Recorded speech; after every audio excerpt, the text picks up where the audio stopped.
चला तर मग आज आपण करूया खमंग खुसखुशीत अशी शेव।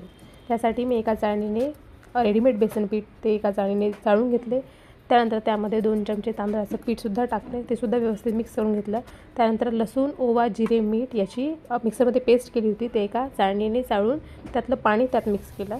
त्यानंतर कडक असं 2 चमचे तेलाचं मोहन त्यामध्ये मिक्स केलं। ते आधी चमच्याने मिक्स करायचं गरम असल्यामुळे, नंतर हाताने केलं तरी चालेल।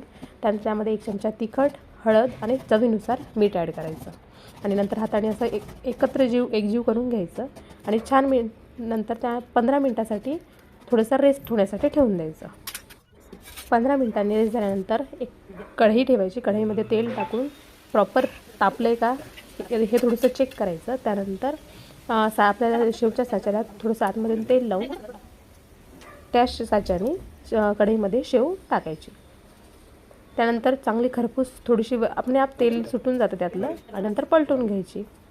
अशा प्रकारे एकानंतर एक शेव करून घ्यायच्या।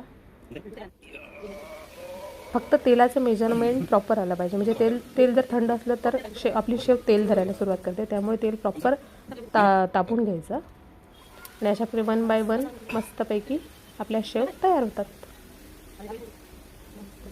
तुम्ही बघू शकता किती छान शेव तयार झालेली आहे।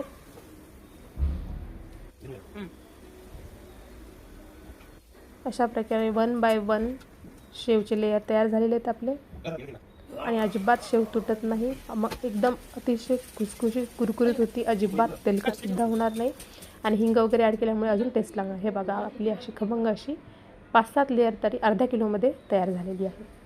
तर नक्कीच दिवाळीत करून बघा।